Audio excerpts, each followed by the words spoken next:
না রুক্মিণীদি। মুহূর্তের মধ্যে ঘরটা আলোকিত হয়ে উঠল, চোখ ধাঁধানো একটি উজ্জ্বল আলো। সকলের হৃৎস্পন্দন তখন আকাশ ছুঁয়েছে। ধীরে ধীরে আলো কেটে উঠতেই দেখা গেল সৌমেন ও তৃষা ঘরের এক প্রান্তে পড়ে রয়েছে, আর অপর প্রান্তে রয়েছে রুক্মিণী ও ইন্দ্র। অর্ঘ্য ও বিনায়ক তড়ি ঘড়ি তাদেরকে সেখান থেকে বার করে আনলো। কিছুদিন আগে আমাদের চ্যানেলে আপনারা শুনেছিলেন মুখার্জি বাড়ির হত্যা রহস্য, যা ইতিমধ্যেই আপনাদের কাছ থেকে অনেক ভালোবাসা পেয়েছে। তাই আজ আবারও আপনাদের জন্য আমরা নিয়ে এসেছি একটি নতুন স্বাদের গোয়েন্দা গল্প। চলুন এবার তাহলে শুনে নেওয়া যাক।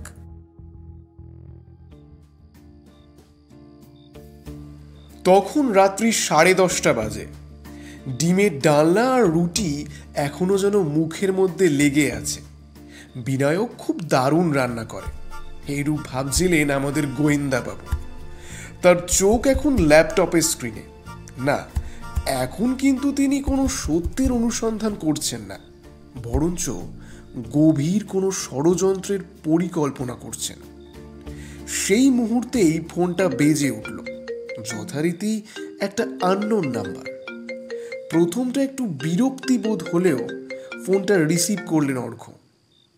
অপর প্রান্তে একটা মেয়েলি কণ্ঠস্বর ভেসে এলো। হ্যালো, আপনি কি ডিটেকটিভ অর্ঘ্য সেন বলছেন? হ্যাঁ বলুন। স্যার, খুব উপকার হতো যদি একটিবার আপনার সঙ্গে দেখা করা যেত। তবে কি হয়েছে যদি সংক্ষেপে বলতেন। আসলে আমি আপনাকে ফোনে সব কথা বলতে পারবো না, তাই একবার আপনার সঙ্গে দেখা করে। ফোনের ওপার থেকে কিছু শোরগোলের শব্দ হতেই ফোনটা কেটে গেল। মেয়েটির কথা অসমাপ্ত থেকে গেল। এতক্ষণে বিনায়ক তার পাশে এসে দাঁড়িয়েছে। অর্ঘ্য বিস্মিত হয়ে ফোনের দিকে তাকিয়ে রইল। কি ব্যাপার অর্ঘ্য সেন, এত চিন্তিত দেখাচ্ছে কেন? ডিমের ডালনা খেয়ে গ্যাস হয়ে গেল নাকি? এই নম্বরটা চেক করো তো বিনায়ক, দেখো তো কিছু ইনফরমেশন পাও কিনা। এটা কার নাম্বার বলো তো? বিনায়ক অর্ঘ্যের ফোনটা হাতে তুলে নিতেই ফোনের নোটিফিকেশন বেজে উঠল। একটা টেক্সট মেসেজ। সেই অচেনা নাম্বারটা স্ক্রিনে জ্বলজ্বল করছে, আর তার সাথে ভিতরে একটি গুগল ম্যাপের লিঙ্ক। বিনায়ক অর্ঘ্যর দিকে তাকালো। কিছু বলতে যাবে তার আগেই, চলো বেরিয়ে পড়ি, দেরি করা যাবে না। এটা আবার কেমন খামখেয়ালি অর্ঘ্য? জানা নেই শোনা নেই দুম করে চলে যাবে? তোমার শত্রুর তো আর অভাব নেই। অর্ঘ্য তার কথায় গ্রাহ্য না করেই বেরিয়ে পড়ল। বিনায়ক কি করবে বুঝতে না পেরে তার চলে যাওয়া পথকে অনুসরণ করল। গাড়িতে উঠে লোকেশনটা সেট করে দিল অর্ঘ্য। বিনায়ক মুখ ভার করে বসে আছে। অর্ঘ্য সেদিকে লক্ষ্য করতেই বলে উঠল, আজকে ডিমের ডালনাটা কিন্তু খাসা বানিয়েছিলে মাইরি। না, আমার না সত্যি মনে হচ্ছে যে তোমার মাথায় গ্যাসটা চড়েইছে।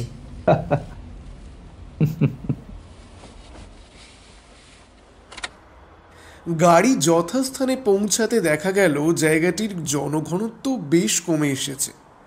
রাস্তায় হলুদ ল্যাম্পপোস্টের আলোয় অত্যন্ত ক্ষীণভাবে বোঝা যায় ফুটপাতে কেউ যেন কম্বল মুড়ি দিয়ে শুয়ে রয়েছে, আর বেশ কয়েকটি কুকুর নিজেদের মধ্যে যেন মিটিং ডেকেছে।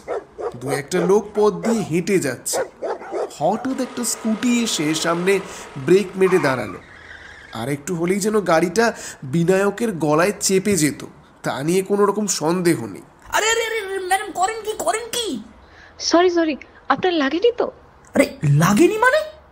আর একটু হলে তো জীবনটা বার করে দিচ্ছিলেন। আরে ছাড়ুন, ওর কিছু হয়নি। তা আপনি নিশ্চয়ই আমাদের ফোন করেছিলেন? আপনি নিশ্চয়ই ডিটেকটিভ অর্ঘ্য সেন? আপনি ঠিকই ধরেছেন।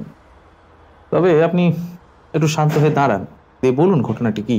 আপনাদের হঠাৎ করে এখানে ডাকার জন্য আমি সত্যিই খুবই দুঃখিত, কিন্তু বিপদটাও খুব গুরুতর। আমার মনে হয় আমার উপরেও কেউ নজর রাখছে। এই নজর রাখছে বলুন তো? রাস্তায় দাঁড়িয়ে কথা বলাটা ঠিক হবে না। আশেপাশের কোনো একটা রেস্টুরেন্টে গিয়ে বসাটা আমার মনে হয় ঠিক হবে। আপনারা আমার পিছনে আসুন, পাশে একটা রেস্টুরেন্ট আছে। আমি বরং স্কুটিটা নিয়ে এগিয়ে যাচ্ছি। মেয়েটি স্কুটি নিয়ে এগিয়ে গেল।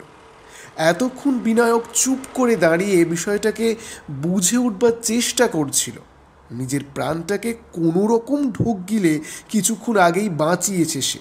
চিৎকার করে বলে উঠল, হেই, তোমার যাওয়া তাহলে তুমি যাও তো ভাই, আমি চললাম। এমন ডেঞ্জারাস মেয়ের সাথে আমার দ্বিতীয়বার দেখা করবার কোনো রকম ইচ্ছে নেই।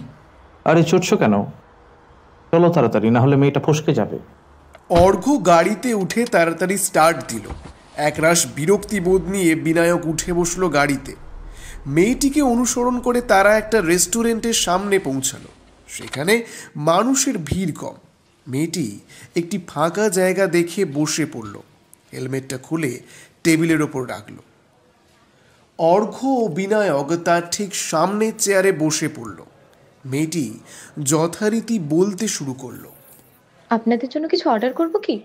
না না, তার কোনো প্রয়োজন নেই। আসলে আমরা খেয়ে এসেছি। আপনি চাইলে নিজের জন্য কিছু অর্ডার করতে পারেন। আসলে সকাল থেকে আমার কিছু খাওয়া হয়নি। খেতে খেতে কথা বললে আপনাদের কোনো প্রবলেম নেই তো? কোনো সমস্যা নেই, আমাদের কাছে যথেষ্ট সময় রয়েছে, আপনি নিশ্চিন্তে বলতে পারেন। তৃষা সন্তুষ্টিসূচক দীর্ঘশ্বাস ফেলে এক প্লেট চাউমিন অর্ডার করলো এবং ভদ্রতার খাতিরে দুটো কোল্ড কফি অর্ডার করলো। তারপর সে বলতে শুরু করলো, আসলে বিষয়টা আমার কাছে এখনো ধোঁয়াশা। সম্প্রতি আমার সৌমেনের সাথে ব্রেকআপ হয়। হওয়ার কারণটা অবশ্য বিশেষ কিছু না। আমি শুধুমাত্র ওকে বারণ করেছিলাম যে গ্রুপে জয়েন না হওয়ার জন্য। আমার কথা সে কোনো মতেই নিল না। আপনি যদি বিষয়টা একটু গোড়া থেকে বলতেন তাহলে খুব সুবিধা হতো। দেখেছেন, এক্সট্রিমলি সরি। আমি বুঝতেই পারি না কোথা থেকে কোথায় চলে যায় কথার মধ্যে দিয়ে। আমি তৃষা সাইবার সিকিউরিটি ব্রাঞ্চে সেকেন্ড ইয়ার স্টুডেন্ট। পিএমকেভি আমাদের কলেজের নাম তো নিশ্চয়ই শুনেছেন। বিনায়ক এতক্ষণ গা করছিল না বিষয়টা। সে নিজের মনে কোল্ড কফি স্ট্রতে মুখ দিয়ে কি যেন ভাবছিল। কলেজের নামটা শুনেই হঠাৎ চমকে উঠল। আপনি কি পিএমকেভির স্টুডেন্ট? হ্যাঁ, আপনিও কি ওই কলেজ থেকে? হ্যাঁ, আসলে আমি লাস্ট ইয়ার পাস আউট এবং আপনার নামটাও কিছুটা চেনা চেনাই মনে হয়েছিল। তবে আপনাকে আগে কখনো তো কলেজে লক্ষ্য করিনি। তবে যাই হোক, আপনি ঘটনাটা বলুন তো। এতক্ষণে তৃষার দেওয়া অর্ডারটা চলে এলো। সে সম্মতিসূচক অনুমতি নিয়ে খেতে খেতে বলতে শুরু করলেন, আসলে ঘটনাটি শুরু হয় আমার ভীষণ ক্লোজ ফ্রেন্ডের থেকে। বিগত কয়েক মাসই হলো সে হুইসপার কমিউনিটিতে জয়েন করেছিল। প্রথমে আমি পরিবর্তনটা বুঝে উঠতে পারিনি, তবে এখন বিষয়টা মাথাচাড়া দিয়ে উঠেছে। আমাদের শেষ কথা হয় ঠিক 1 সপ্তাহ আগে। বলতে পারেন ভীষণ রাগারাগি হয়, কিন্তু আমি সবসময় তার উপর নজর রেখেছি। গুরুতর কিছু একটা ঘটবার আভাস আমি পেয়েছিলাম, আর সেটা আজকেই। কথা শেষ না করেই তৃষা ভীষণ রকম হতাশ হয়ে পড়ে। বিনায়ক তার দিকে জলের গ্লাসটা বাড়িয়ে দেয়। আরেক ঢোক জল খেয়ে সে আবার বলতে শুরু করে, সৌমেন ভীষণ ট্রমাটাইজড হয়ে পড়েছে। এই অবস্থায় ওকে সাহায্য করতে না পারলে আমি ভীষণভাবে ভেঙে পড়ব। আর না জানি কার কার সাথে এমন ঘটেছে। আপনার কি মনে হয় আপনাকে কিভাবে আমরা সাহায্য করতে পারি? আর এমন গুরুতর পরিস্থিতিতে আমাদেরকে স্মরণ করার পেছনে নিশ্চয় কোনো কারণ আছে। আমার বিশ্বাস আপনি পারবেন। দেখুন, সবকিছুরই সমাধান সম্ভব, তবে বিষয়টি যতক্ষণ না। সেই মুহূর্তেই তৃষার ফোনটি বেজে ওঠে। ফোনটি সে রিসিভ করতেই তার মুখে এক রাশ চিন্তা নেমে এলো। কোনো রকমে ফোনটা রেখে সে টেবিল ছেড়ে উঠে দাঁড়ালো। ক্ষমা করবেন, এখন সবকিছু গুছিয়ে বলে উঠতে পারলাম না। আসলে আমাকে বাড়ি ফিরতে হবে। সবাই টেনশন করছে। অনেক দেরি করে ফেললাম। আমি আবার আপনাদের সঙ্গে যোগাযোগ করে নেব। এই বলেই তৃষা এক মুহূর্ত সেখানে অপেক্ষা না করে বেরিয়ে পড়ল। অর্ঘ্য এবং বিনায়ক চেয়ে রইল তার ফেলে যাওয়া পথের দিকে। হঠাৎই যেন এক রাশ নীরবতা তাদেরকে ঘিরে ফেলল। তারা অনুভব করলো রেস্টুরেন্টটা প্রায় ফাঁকা হয়ে গেছে। তারা টেবিল ছেড়ে উঠতে যাচ্ছিল, তখনই লক্ষ্য করলো টেবিলের ওপরে তৃষার একটি হ্যান্ড গ্লাভস। বিনায়ক, এটার দায়িত্ব নিশ্চয়ই তুমি নেবে। মেয়েটা খুবই অদ্ভুত, তাই না? মেয়েটা অদ্ভুত হলেও তার থেকে কেসটা যে আরো বেশি অদ্ভুত সেটা হাড়ে হাড়ে টের পাচ্ছি। চলো ঘরে গিয়ে বিষয়টা নিয়ে গভীরভাবে আলোচনা করা যেতে পারে। তারা দুজনেই রেস্টুরেন্ট থেকে বেরিয়ে এলো। এখন রাস্তা যেন আরো বেশি শুনশান হয়ে গেছে। বিনায়ক পকেট থেকে ফোনটা বার করে সময় লক্ষ্য করলো। ঠিক সেই মুহূর্তে যেন দুটি ছায়া যেন চোখের পলকে সরে গেল সেখান থেকে। প্রথমটা কিছুটা চমকে গেলেও অর্ঘ্যর ডাক শুনে বিনায়ক সেটা চোখের ভ্রম ভেবে গাড়ির দিকে এগিয়ে গেল। বাড়ি পৌঁছতে পৌঁছতে তখন প্রায় 12:30 বেজে গেল। অর্ঘ্য ক্লান্তির হাই তুলতে তুলতে বলল, চলো বিনায়ক, আজকে রাতের মতো সুখনিদ্রার আয়োজন করি, আবার কালকে সকালে দেখা যাবে। Good night. লাইট অফ করে দুজনে মিলে যে যার ঘরে গিয়ে শুয়ে পড়ল। বিনায়কের হাতে তৃষার সেই ফেলে যাওয়া গ্লাভসটি, বেশ সুন্দর সুতোর কাজ করা তার ওপর। খুব ভালো করে লক্ষ্য করলে বোঝা যায় সেখানে দুটি অক্ষর কার্সিভে লেখা, একটি টি, অপরটি এস। বিনায়ক নিজের মনেই বলতে থাকলো, টি অর্থাৎ তৃষা, আর R R R S, if I am not wrong then S নিশ্চয়ই সৌমেন। হঠাৎ ঘরের ভিতরের আলোটি জ্বলে উঠে আবার নিভে গেল। মুহূর্তের মধ্যে ঘটে যাওয়া ঘটনায় বিনায়ক চমকে উঠল। বিছানা ছেড়ে উঠে সে সুইচ বোর্ডটাকে পরীক্ষা করতে লাগলো। লাইটের সুইচ যথারীতি বন্ধ আছে। বিনায়ক মনের মধ্যেই ভাবতে লাগলো, সুইচ অফ থাকা সত্ত্বেও তা লাইটটা জ্বললো কিভাবে? অর্ঘ্য, আমার সাথে কোনো রকম প্র্যাঙ্ক করছো না তো? সে নিজের ঘর থেকে বাইরে বেরিয়ে এলো। বারান্দায় কোনো রকম অস্বাভাবিক চালচলন সে লক্ষ্য করল না। অর্ঘ্যের ঘরের লাইটটা যথারীতি বন্ধ ছিল। বিনায়ক আর অর্ঘ্যকে বিরক্ত না করে নিজের ঘরে গিয়ে শুয়ে পড়ল। গ্লাভসটি সে রেখে দিল নিজের বালিশের তলায়। পরের দিন সকালে বিনায়কের ঘুম থেকে উঠতেও কিছুটা দেরি হলো। অর্ঘ্য যথারীতি খবরের কাগজে চোখ বোলাচ্ছে। বিনায়ককে দেখে সে মজার সুরে বলে উঠল, এত দেরি করে ঘুম থেকে উঠলে চলবে? তোমার স্বপ্নের রাজকন্যা যে গুড মর্নিং পাঠিয়েছে। কি যে বলো তুমি! হ্যাঁ, গুড মর্নিং মেসেজের সাথে আবার একটা ম্যাপের লোকেশন পাওয়া গেছে। যথারীতি সময়ে সেই লোকেশনে পৌঁছানোর কথাও তিনি উল্লেখ করেছেন। আচ্ছা, আসলে তোমাকে একটা বিষয় সম্পর্কে বলার ছিল। এ নয়, শুনবো পরে, আগে বলো গ্লাভসটা কোথায়? দাঁড়াও, আমি নিয়ে আসছি। এই বলে বিনায়ক ঘরে গিয়ে বালিশের তলা থেকে গ্লাভসটা বার করে নিয়ে আসলো। সেটা যথারীতি সে অর্ঘ্যর হাতে তুলে দিল। অর্ঘ্য খুবই সন্তর্পণে সেটা পরীক্ষা করতে লাগলো। আচ্ছা বিনায়ক, গ্লাভসটা অবজার্ভ করে কি বুঝলে বলো তো? সুতো দিয়ে যে নকশাটা করা রয়েছে তার মধ্যে ভালো করে লক্ষ্য করলে এস আর টি, এ দুটো লেটারই দেখা যাচ্ছে। তা তোমার কি মনে হয় নকশাটি কে করেছে? আমার তো মনে হয় তৃষা করেছেন। কিন্তু আমার তা মনে হয় না। কেন? তার আগে ঝটপট তৃষার বায়োডাটাটা বের করে ফেলো তো। অর্ঘ্য বিনায়কের দিকে ল্যাপটপে স্ক্রিনটা ঘুরিয়ে দিল। স্ক্রিনের সামনে রয়েছে একটা সফটওয়্যার, যার নাম তল্লাশ। সফটওয়্যারটা অবশ্য বিনায়কই ডেভেলপ করেছে। এটির অ্যাক্সেস একমাত্র তার কাছে এবং ভারতের বেশ কিছু ইন্টেলিজেন্স ডিপার্টমেন্টের কাছে আছে। সেখানে যথারীতি সার্চ করতেই বেরিয়ে এলো তৃষার প্রোফাইল। বিনায়ক পড়তে শুরু করলো। তৃষা সান্যাল, বয়স 22, PM কেভির সেকেন্ড ইয়ারের ছাত্রী, বাড়ি ভবানীপুর। ব্যাস, এটুকুই যথেষ্ট। T&S। এবার এসটা সৌমেন না সান্যাল? তার থেকেও বড় কথা, সৌমেন ট্রমাটাইজ কেন? শুধু গ্লাভসের মধ্যেই মন পড়ে থাকলে হবে না বিনায়ক। ঘটনা সত্যিই অনেক গুরুতর। যাবার সময়টা কখন বলেছে জানো? 9:30। যথাসময়ে তারা ম্যাপের লোকেশন ফলো করে পৌঁছে গেল। তৃষা তার স্কুটি নিয়ে সেখানে দাঁড়িয়েছিলেন। অর্ঘ্য এবং বিনায়ককে দেখেই তার মুখ উজ্জ্বল হয়ে উঠল। হেলমেটটা খুলে সে স্কুটির মধ্যে ঝুলিয়ে দিল। গত রাতের অগোছালো মেয়েটাকে আজ একটু হলেও গোছানো লাগছে। তৃষা ধীরে ধীরে তাদের সামনে এগিয়ে এসে বলল, আপনাদের সাত সকালে ডাকার জন্য আমি খুবই দুঃখিত, কিন্তু ব্যাপারটা গুছিয়ে না বলা পর্যন্ত আমিও শান্তিতে বুঝতে পারছি না। কিছুক্ষণ আগে হসপিটাল থেকে ঘুরে এলাম।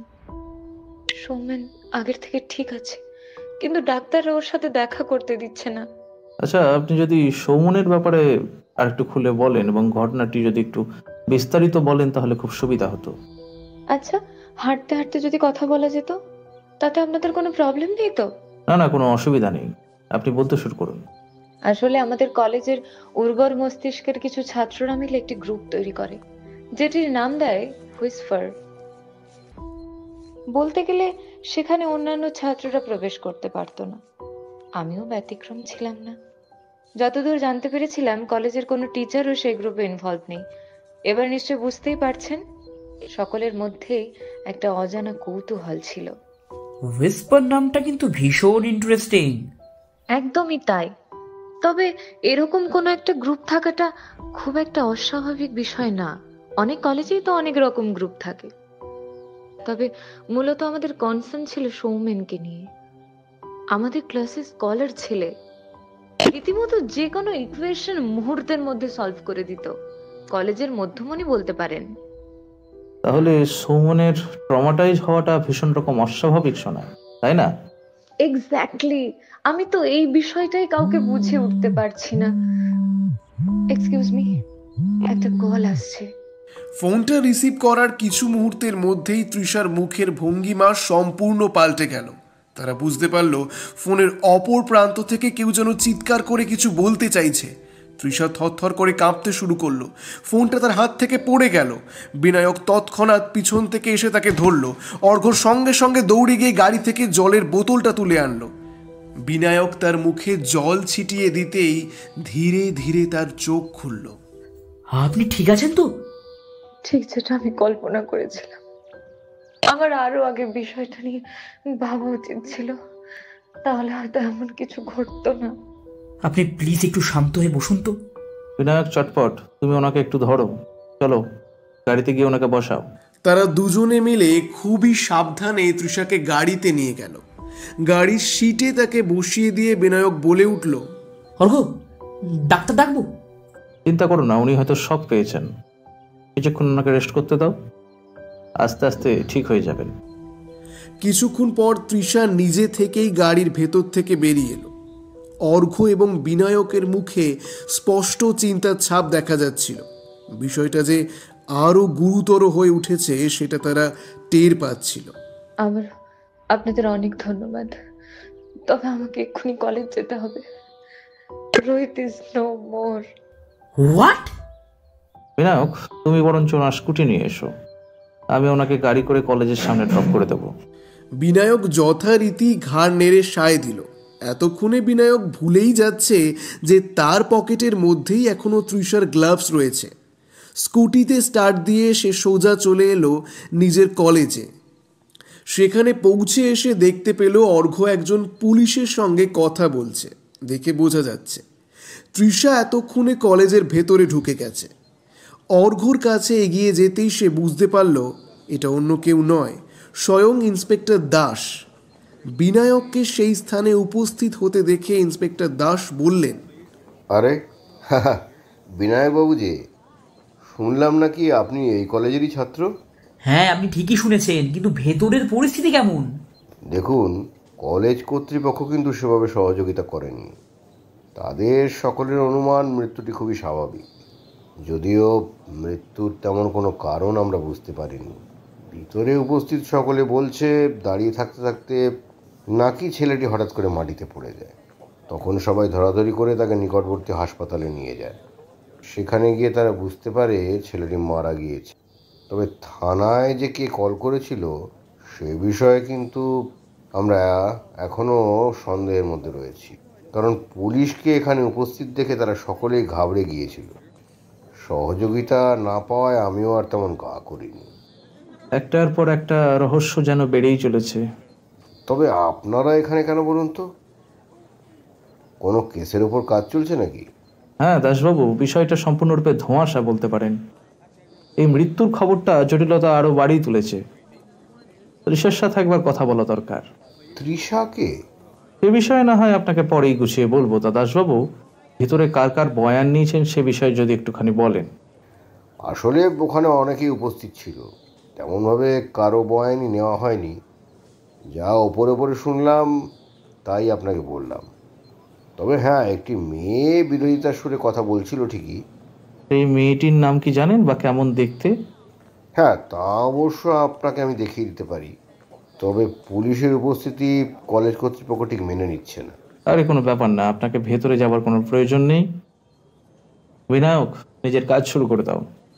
বিনায়ক গাড়ি থেকে তার ল্যাপটপটা নিয়ে এলো। তল্লাশ সফটওয়্যারটি খুলে সেখানে ফিল্টারে নিজেদের কলেজ সিলেক্ট করলো। ইন্সপেক্টর দাস তার বর্ণনা সেখানে বললেন।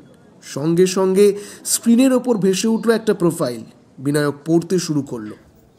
রুক্মিণী মণ্ডল, সাইবার সিকিউরিটি ব্রাঞ্চ, 4th ইয়ারের ছাত্রী। আচ্ছা দাসবাবু, দেখুন তো এই মেয়েটি কিনা। হ্যাঁ হ্যাঁ, এই এই মেয়েটি। ধন্যবাদ দাসবাবু, আপনাকে প্রয়োজন পড়লে আমরা অবশ্যই যোগাযোগ করব। আর বিনায়ক, চলো যাওয়া যাক। অর্ঘ্য ও বিনায়ক দুজনেই গাড়ির দিকে হাঁটা দিল। কলেজের পরিবেশ বিশেষ কিছু চঞ্চল নয়। বিনায়ক ভালো করেই জানে এখনকার কলেজ এরকমই। কেউ অন্য কোনো ডিপার্টমেন্টের খবরই রাখে না। কে গেল, কে এলো, কে বাঁচলো কি মরলো, এখন কারোরই কিছুতেই যায় আসে না। এই ভেবে বিনায়ক দীর্ঘশ্বাস ফেলল। কি হলো বন্ধু, এত চিন্তিত দেখাচ্ছ? আমাদের সময়টা অনেক অন্যরকম ছিল জানো তো। 2-3 বছরের মাথায় মানুষগুলো কেমন যেন বদলে গেছে। আমাদের সময় অন্য ডিপার্টমেন্টের কোনো সমস্যা হলে সবাই ছুটে যেতাম। হ্যাঁ, এখন দেখি কারোর কোনো হেলদোলি নেই। হ্যাঁ, ঘোর কলিযুগ বিনায়ক, ঘোর কলিযুগ। তৃষার কি হলো? এখন মনে হচ্ছে না তৃষার সাথে কথা বলা হয়ে উঠবে। এখন চলো সৌমেনের কাছ থেকে ঘুরে আসি। সৌমেনকে তুমি কোথায় পেলে? গাড়িতে আসার সময় তৃষার কাছ থেকে ইনফরমেশন নিলাম, সৌমেন নাকি আগের থেকে একটু সুস্থ আছে। তাকে গিয়ে জিজ্ঞাসাবাদ করে আমার মনে হয় রহস্যের জটিলতা অনেকটাই কমবে। যথারীতি তারা বেরিয়ে পড়ল সৌমেনের বাড়ির উদ্দেশ্যে।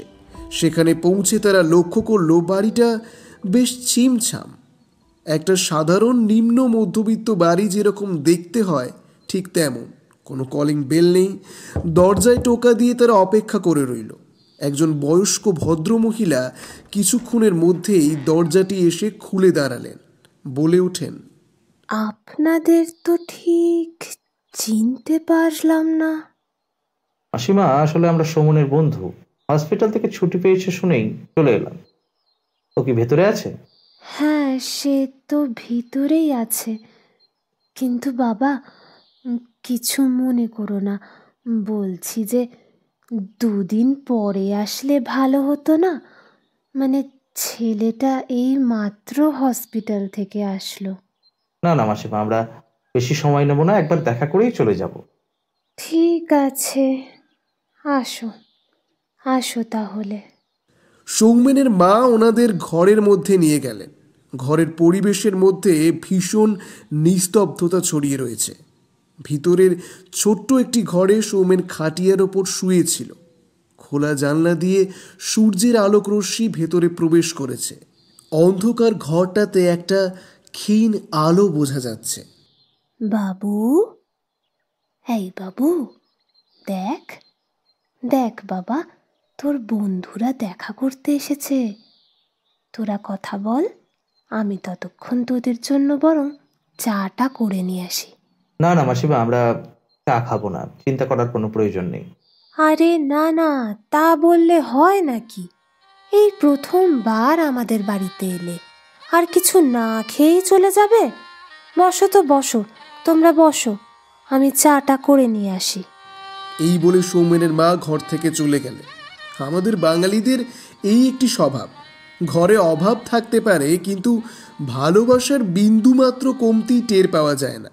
এতক্ষণ সৌমেন অন্যদিকে মুখ ফিরিয়ে শুয়েছিল। ঘোর অনিচ্ছা সত্ত্বেও সে যেন ঘুরে তাকালো। ঘুরে তাকিয়ে চমকে উঠল। চিৎকার করতে যাওয়ার পূর্ব মুহূর্তে অর্ঘ্য তার মুখ হাত দিয়ে চেপে ধরল।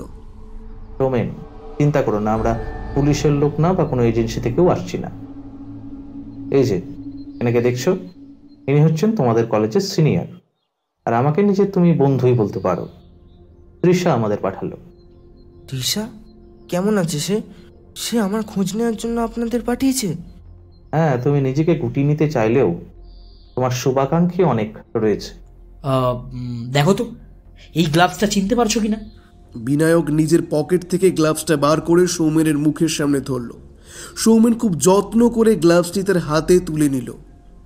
তার মুখ চোখের ভঙ্গিমা দেখেই বোঝা যায় যেন সে ভীষণভাবে মায়ায় জড়িত। হঠাৎ বাস্তবে ফিরে এসে সে জিজ্ঞেস করে উঠল, আপনি বললেন না যে তৃষা কেমন আছে? তৃষা ঠিকই আছে, তার কোনো ক্ষতি হয়নি এবং তোমার চিন্তা করার কোনো প্রয়োজন নেই। আমার একটা ভুল পদক্ষেপ সব শেষ করে দিল। সেই মুহূর্তেই সৌমেনের মা ঘরে একটা প্লেটের মধ্যে 3 কাপ চা আর কয়েকটা বিস্কুট নিয়ে প্রবেশ করলেন। নিজের মায়ের সামনে সৌমেন তার হাসি মুখ বজায় রাখল। কি রে বাবু, এখন একটু ভালো লাগছে বাবা? সারাদিন ছেলেটা আমার একা বসে থাকে, তাও তোমরা এলে, এটাই অনেক। চিন্তা করবেন না মাসিমা, আমরা আছি। দরকার পড়লে আবার আমরা ঘুরতে চলে আসবো।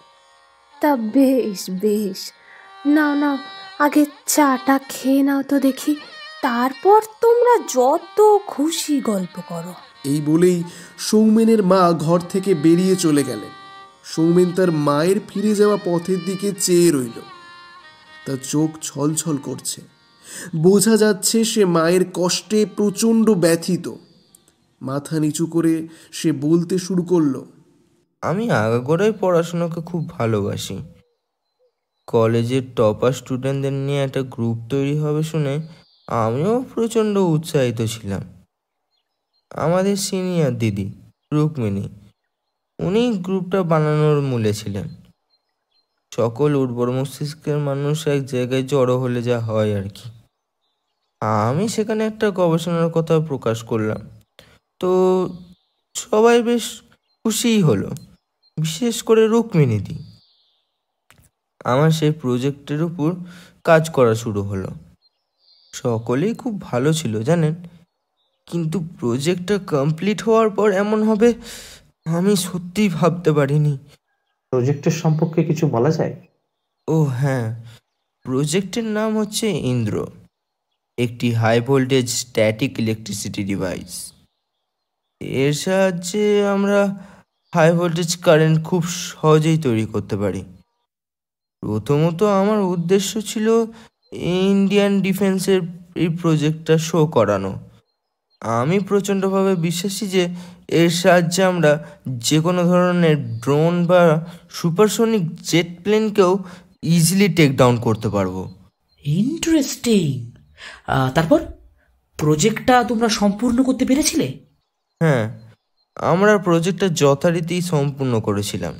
সবার সহযোগিতা না পেলে আমি হয়তো এটা একা কখনোই কমপ্লিট করতে পারতাম না।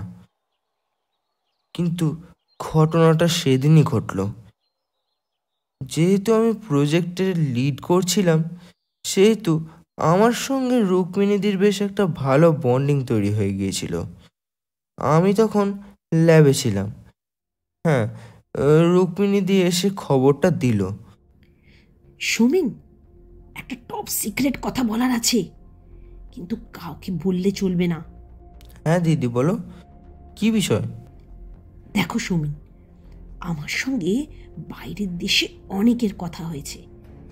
সকলে আমাদের প্রজেক্টটাকে প্রচণ্ড পছন্দ করেছেন এবং একটা বিশাল বড় অ্যামাউন্ট তারা দিতে রাজি। তবে একটা সমস্যা রয়েছে, তারা চায় আমরা এটা মানুষের উপর পরীক্ষা করে তাদেরকে দেখাই। কি দিদি, তুমি কি পাগল হয়ে গেছো? এত কষ্ট করে আমরা প্রজেক্টের উপর কাজ করছি, তুমি এটা বাইরের দেশে পাচার করে দিতে চাও? আর তুমি বলছো এটাকে কোনো মানুষের উপর পরীক্ষা করতে? তুমি খুব ভালো করেই জানো এর পরিণতি কি হতে পারে। আরে হ্যাঁ হ্যাঁ সুমেন, আমি খুব ভালো করে জানি, কিন্তু কিন্তু একবার টাকার অ্যামাউন্টটার দিকে তাকাও। You don't have to think for rest of your life.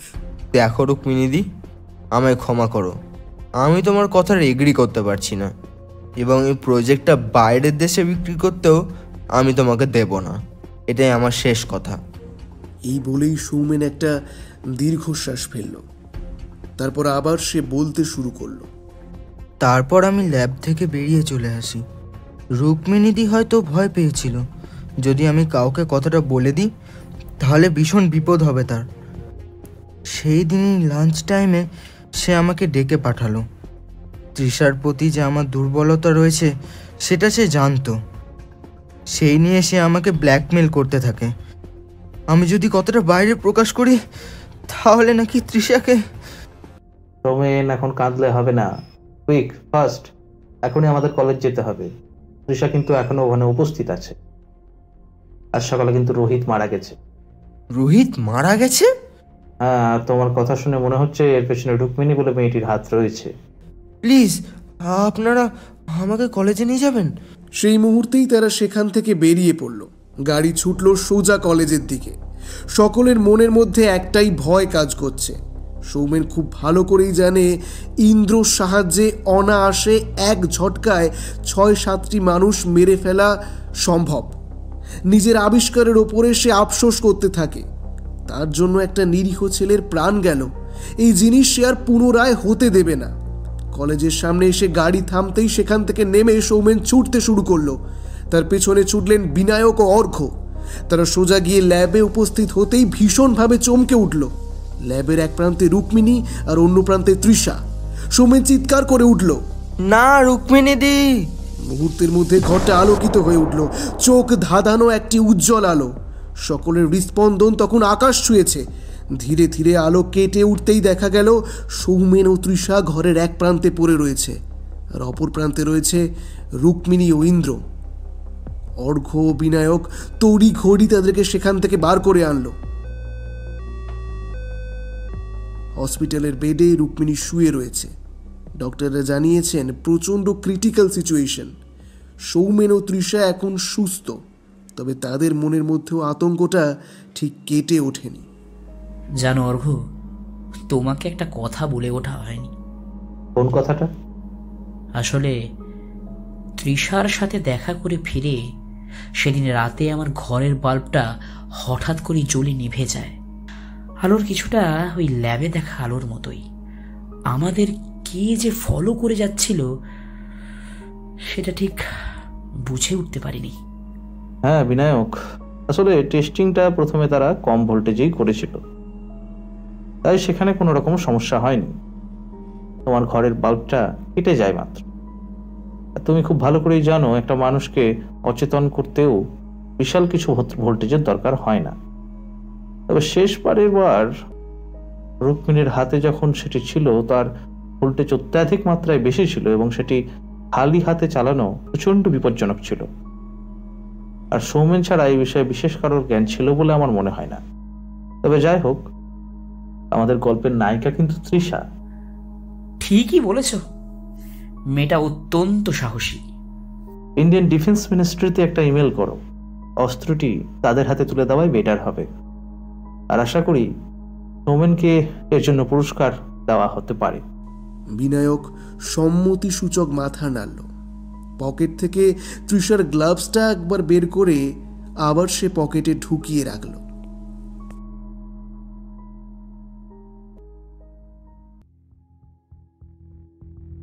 আপনারা এতক্ষণ শুনছিলেন হ্যালো শুনতে পাচ্ছেন চ্যানেল প্রেজেন্স নিকোলাস কেজের লেখা ইন্দ্রজাল। আজকে কথকের ভূমিকায় আমি শুভায়ু, তৃষা সৌমিলি, রুক্মিণী সুকন্যা, সৌমেনের মা পিয়াস, অর্ঘ্য চিত্রদীপ, বিনায়ক আবির, সৌমেন নিকোলাস, ইন্সপেক্টর দাস সুরঞ্জন। আজকের গল্পটি ভালো লাগলে অবশ্যই লাইক শেয়ার করবেন আপনাদের বন্ধুদের সঙ্গে এবং কমেন্টের মাধ্যমে আপনাদের বিশেষ মতামত জানাতে কখনোই ভুলবেন না। আপনাদের ভালোবাসা এবং সহযোগিতা আমাদের একান্ত কাম্য। ধন্যবাদ। ফিরে আসছি পরের সপ্তাহে ঠিক রাত 9:30টায়।